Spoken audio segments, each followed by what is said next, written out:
கல்யாணம் ஆனவங்க மட்டும்தான் டொமஸ்டிக் க்ரூவல்ட்டி கம்ப்ளைண்ட் ஃபைல் பண்ண முடியுமா? சுப்ரீம் கோர்ட்டில் ஒரு கேஸ். பொண்ணு என்ன சொல்கிறாங்க அப்படின்னா, நான் 2010 ஹிந்து முறைப்படி கல்யாணம் ஆகி பெங்களூரில் இருந்தோம். 2016 வந்து கல்யாணத்தில் பிரச்சனை ஆகி 498 IPC cruelty by husband and dowry prohibition ஆக்டில் கம்ப்ளைண்ட் லான்ச் பண்ணியிருக்கேன் அப்படின்னு. முதல் பிரச்சனை என்னன்னா, அந்த பையன் எனக்கு கல்யாணமே ஆகலை, ஆனால் தானே டொமஸ்டிக் க்ரூவல்ட்டி எனக்கு அப்ளிகபிள் ஆகும் அப்படின்றாரு.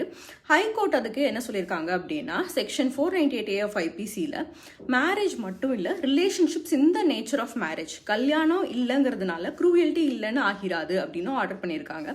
இதுக்கு அகேன்ஸ்டாக அந்த பையன் வந்து சுப்ரீம் கோர்ட் போகிறாங்க. சுப்ரீம் கோர்ட் 3 சுச்சுவேஷன் சொல்கிறாங்க.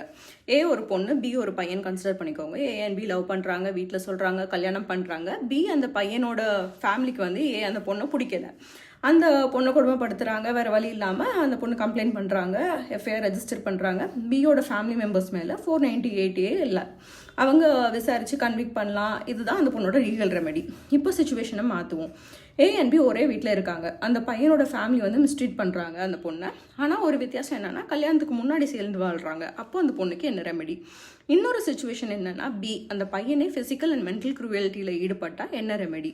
இதை எல்லா சினாரியோஸ்லையும் ஏ அண்ட் பி வந்து ஒருத்தர் சூஸ் பண்ணுறாங்க, சேர்ந்து வாழ்கிறாங்க. ஒரு டிஃப்ரென்ஸ் என்னென்னா, ஒரு இதில் கல்யாணம் ஆகியிருக்கு, இன்னொரு இதில் கல்யாணம் ஆகலை. ஒரு பெண்ணுக்கு ஹஸ்பண்டோ பார்ட்னரோ அவரோட குடும்பத்துக்கிட்ட இருந்தோ கொடுக்கப்படுற கொடுமைகள் வந்து ஒரே மாதிரி தான் இருக்குது. கல்யாணம் ஆகலைங்கிறத தவிர வேறு எந்த வித்தியாசமும் இல்லை. அப்போது அந்த பெண்ணுக்கு சட்டத்தில் கொடுக்கப்படுற பாதுகாப்பு மட்டும் எப்படி வித்தியாசமாக இருக்கலாம், கல்யாணம் ஆகலைங்கிறதுனால மட்டும் அப்படின்னு சொல்லி செக்ஷன் 498 ஆஃப் ஏ ஆஃப் ஐபிசியில் வந்து லிவ் இன் ரிலேஷன்ஷிப்ஸ் இந்த நேச்சர் ஆஃப் மேரேஜ்க்கும் அப்ளிகபிள் ஆகும் அப்படின்னு சொல்லி ஆர்டர் கொடுத்துருக்காங்க.